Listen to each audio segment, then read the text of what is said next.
Son las 7:10 de la mañana. Gracias por acompañarnos en la señal de éxito. Saben que llegamos desde Caracas a todo el país a través de nuestras emisoras, de nuestro circuito.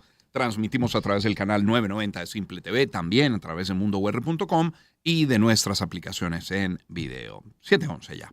Las políticas migratorias de Trump serían a la fecha, por una parte, la suspensión del parol, la suspensión del TPS, la aplicación de la ley de enemigo extranjero de 1798, incluso revisión de casos de asilo también. Medidas que han tenido voces detractoras dentro, sí, pero especialmente fuera de los Estados Unidos. Y estamos hablando allí de defensores de derechos humanos, de abogados, migratorios especialmente, de funcionarios de la administración anterior también.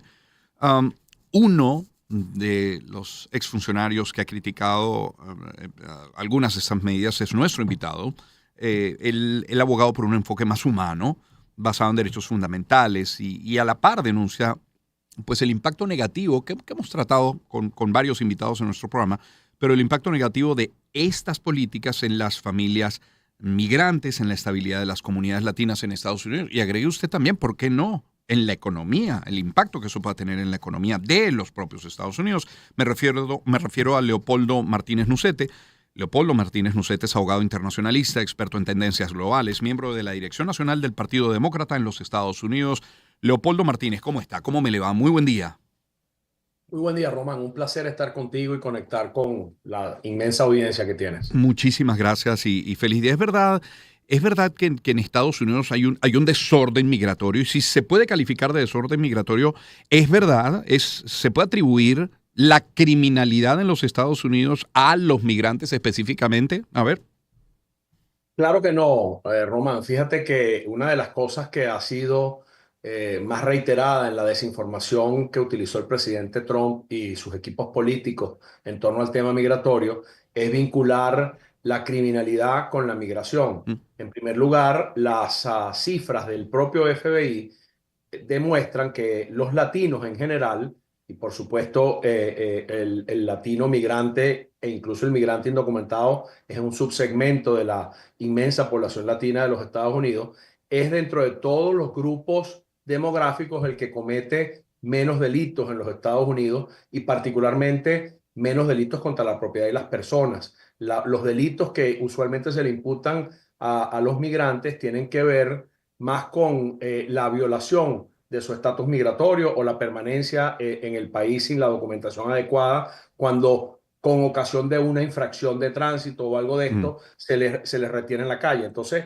ese es un primer elemento. El otro elemento, Román, es que entre el año 2023, que fue el pico de entradas por la frontera sur de los Estados Unidos, y el año 2024, que fue el último año de la administración Biden, la criminalidad bajó en un 25% en los Estados Unidos, de acuerdo a las propias cifras del FBI. Es decir, que en el momento de mayor migración a través de la frontera sur, también coincidió esto con una baja sustancial en la criminalidad en las ciudades de los Estados Unidos. Así que no hay tal correlación.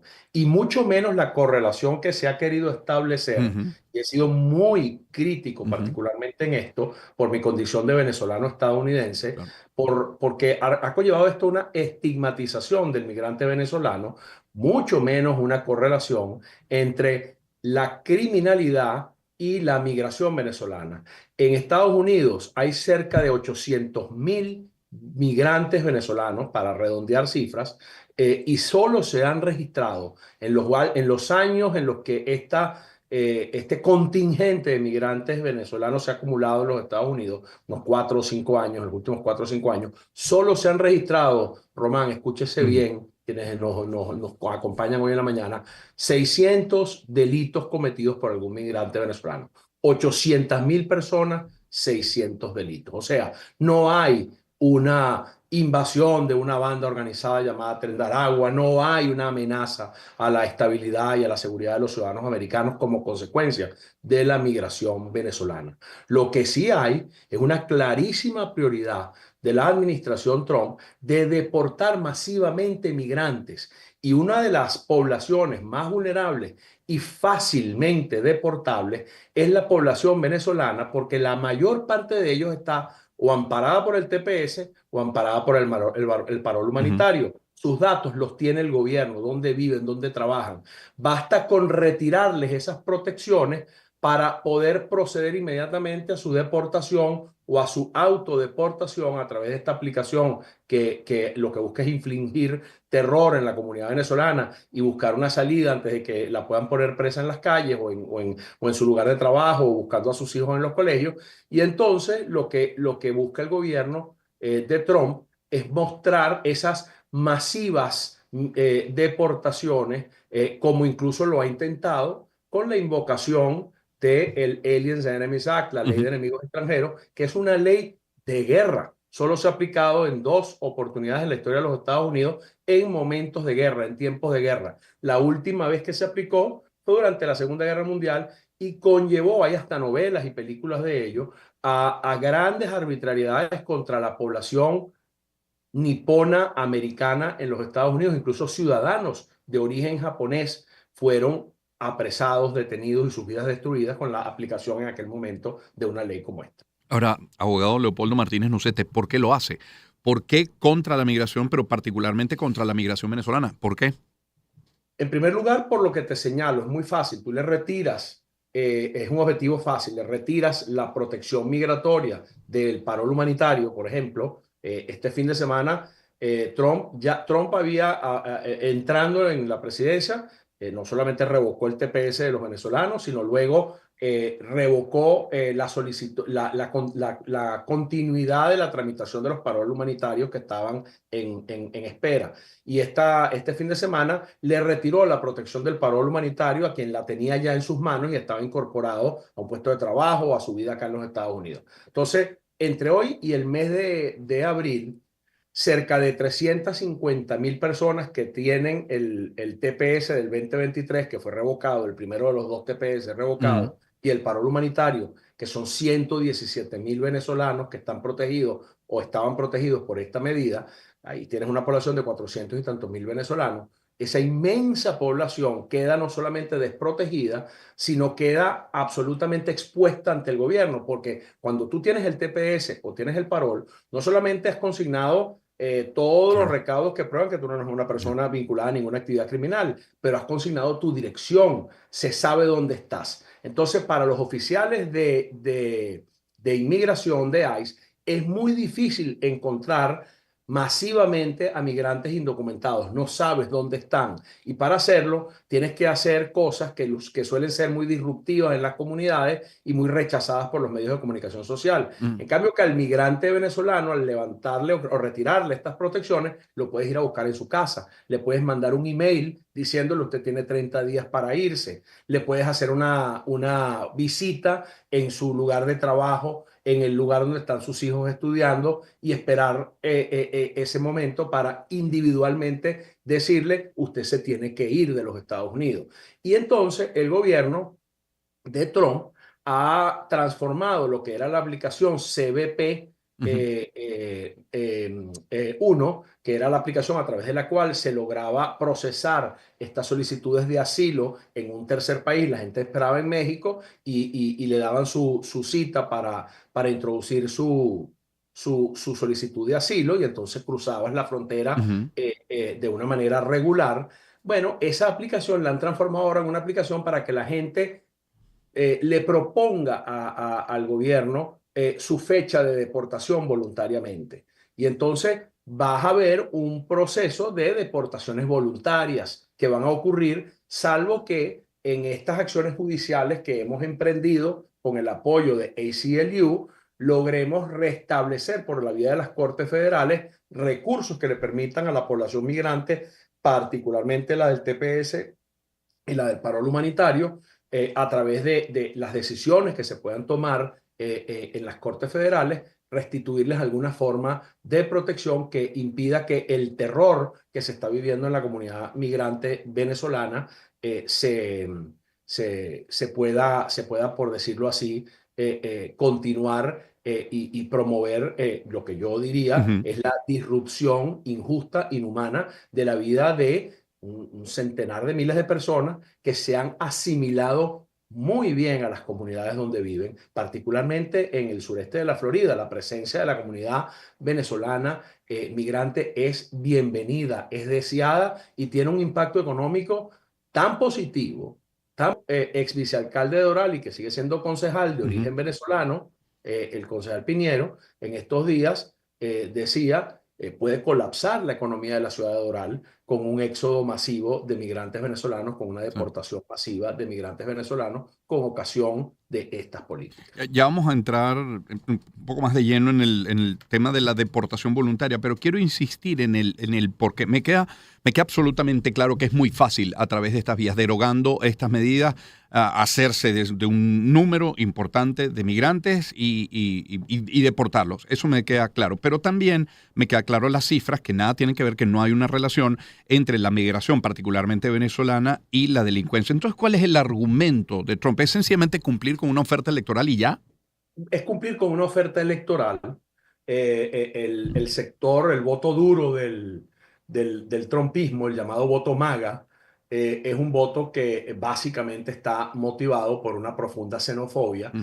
Fueron muchos años de Trump. Recuerda que Trump esta no es es su primer Sí, rodeo, como sí. se dice. Ya tiene mucho tiempo en esto. Fue presidente, fue candidato y fue un candidato básicamente que incluso emerge como figura política en los Estados Unidos con el propio argumento xenofóbico. Recuérdate que decía que el presidente Barack Obama, él decía que no tenía partida de nacimiento y que era posiblemente un musulmán que había sido introducido en el país como en una suerte de contrabando por parte de su mamá porque había nacido en alguna otra parte del planeta. O sea que Trump es un individuo que siempre apeló a un discurso profundamente xenofóbico y de connotaciones racistas y por supuesto que eso alimentó una base que está sedienta de ver deportaciones porque asocia su situación económica, su pérdida de condiciones y calidad de vida en lo económico a la migración, cuando eso es totalmente falso. Los migrantes no le están quitando sus puestos de trabajo en la industria, los migrantes ni Ujú. siquiera están trabajando en los lugares en donde ellos podrían ocasionalmente o permanentemente buscar una opción económica. El otro tema, y en esto sí quiero ser sumamente responsable, es esta idea que se le ofreció a la administración Trump con la narrativa del tren de Aragua Ujú. desde la campaña electoral.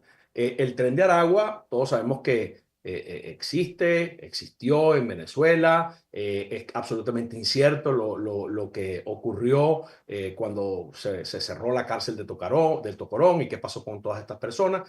Y yo no disputo que personas que están vinculadas al delito o que pudieron estar vinculadas al tren de Aragua se hayan Ujú. incluido en el torrente de personas Ujú. que formaron parte del éxodo de migrantes venezolanos. Sí. Pero pensar que existe una organización criminal de carácter terrorista, jerárquicamente organizada, vinculada a la administración de Maduro, utilizando a la migración como un factor de desestabilización social en los Estados Unidos, es una narrativa falsa. Pero es una narrativa que tiene cabida en la fantasía, en el imaginario de esa población que apoya a Trump. Y entonces aquí se combinaron elementos si se quiere, el extremismo Ujú. opositor venezolano con el extremismo MAGA en los Estados Unidos. En el caso, yo me imagino, de los que han alimentado esa narrativa desde Venezuela, pensando que vinculando al tren de Aragua con Maduro, Trump con relación al régimen de Nicolás Maduro, y no se dieron cuenta que realmente lo que le estaban ofreciendo a la administración Trump era un excelente argumento para invocar la ley de enemigos extranjeros, para invocar ahora Claro. estos aranceles secundarios contra los países que exporten, ¿cómo se llama? Claro. Que importen petróleo venezolano. Es decir, le obsequiaron una narrativa a la administración Trump que se suma a esa facilidad que hay de enfocar el esfuerzo de deportación en la población venezolana, por lo que te explicaba antes, Claro. está perfectamente identificada, registrada en las bases de datos gubernamentales. Entonces, esta es una bomba Molotov que está estallando y el único perjudicado aquí es el Sí. venezolano, pero no solamente el venezolano migrante.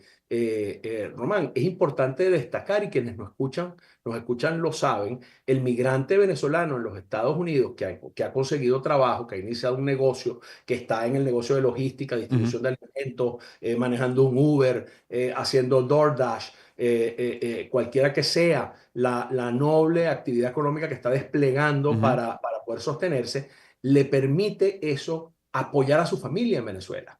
Le permite hacer una remesa, le permite compartir un cele, le permite enviar alguna ayuda, algún medicamento a su familiar, a su abuela que necesita a lo mejor algo que no se consigue en las farmacias en Venezuela y que él puede comprar allí en los Estados Unidos en cualquiera mm, de las horas de su día y hacérselo llegar a sus familiares. Entonces, no está viendo nadie el impacto que esto tiene, no solamente en las economías locales, de donde están asimilados los migrantes venezolanos, sino la estabilidad, el aspecto humanitario, la tranquilidad que le puede claro. ofrecer a un familiar en Venezuela, tener a un miembro de la familia estable con algún trabajo, con alguna fuente de ingreso en dólares, Sí. mientras el país pasa por este trago tan Sí. prolongado, tan amargo y tan difícil que es el régimen de Nicolás Maduro. Y hoy en día, lamentablemente, el venezolano que, por ejemplo, está estudiando en Estados Unidos tiene miedo de visitar a sus familiares en Venezuela, tiene miedo de salir. El venezolano que a lo mejor tiene su visa B1, B2 como turista, pues ya no le será atractivo a Estados Unidos por temor a perder ese beneficio migratorio.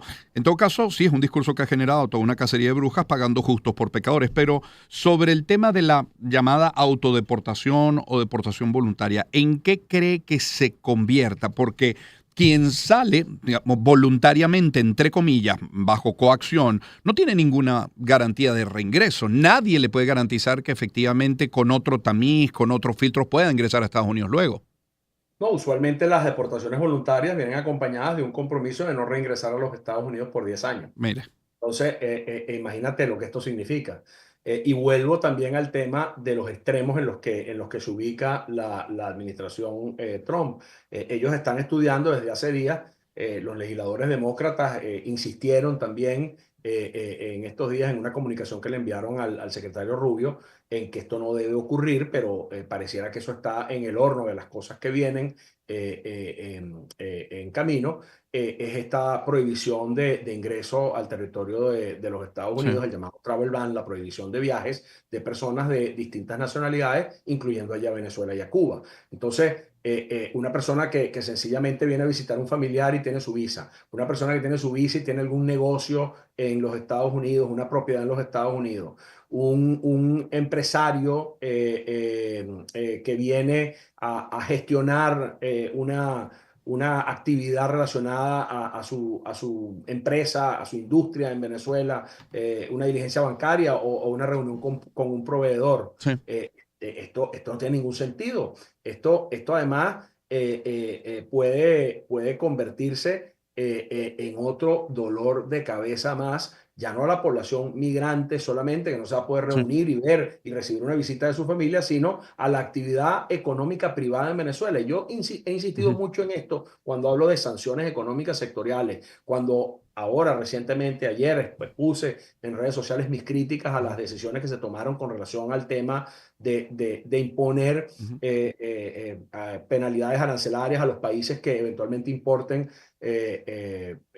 petróleo venezolano al mismo tiempo que casualmente se Sí, le renueva por un plazo más la a Chevron. licencia a Chevron para seguir operando en Venezuela. Pareciera que hay una contradicción allí, Mm, porque si no quieres que se exporte ujú. petróleo venezolano, estás básicamente convirtiendo a Chevron y al mercado estadounidense en el único comprador de petróleo Así venezolano, el es. único productor y el único comprador. Pero bueno, en Sí, medio de todas estas contradicciones por las que navega la administración Trump, protegiendo algunos intereses específicos, lo único que aflora es esta prioridad de deportar y es este conjunto de medidas y de decisiones que apelan a lo emocional en los exilios, como ocurrió con el exilio cubano y con el exilio venezolano, que tiene una gran emocionalidad y que yo comprendo porque a todos nos ha impactado muy fuerte, nos ha afectado muy íntimamente las consecuencias de esta prolongada presencia del régimen chavista y ahora madurista en el poder.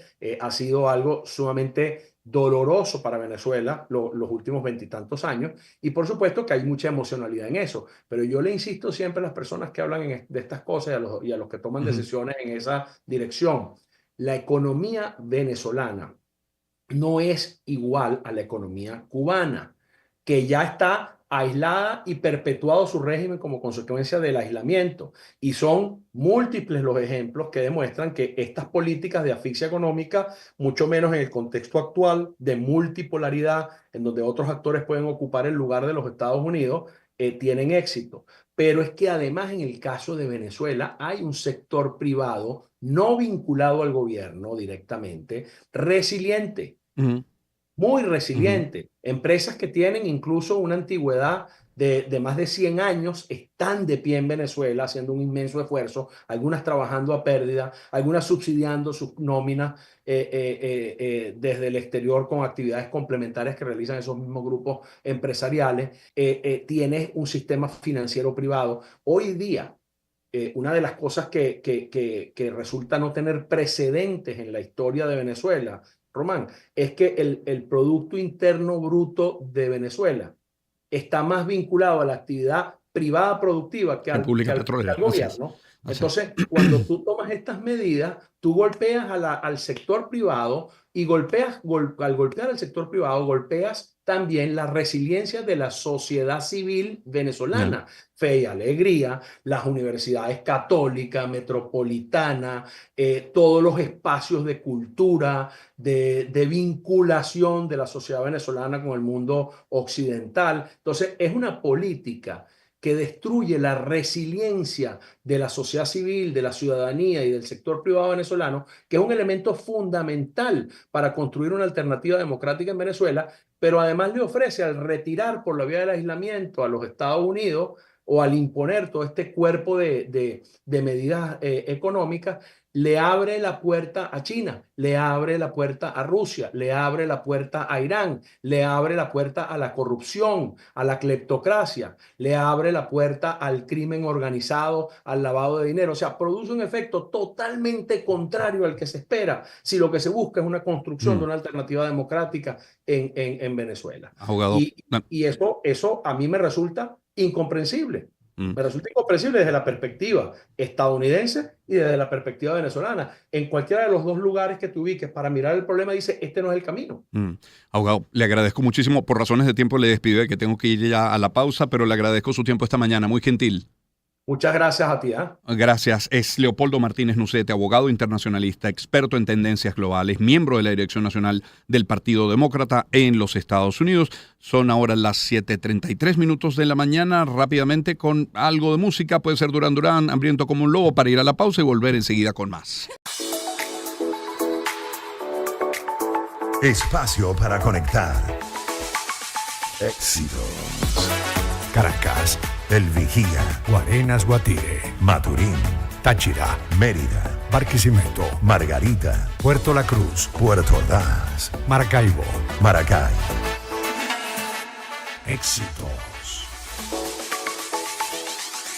Sonidos en primera fila.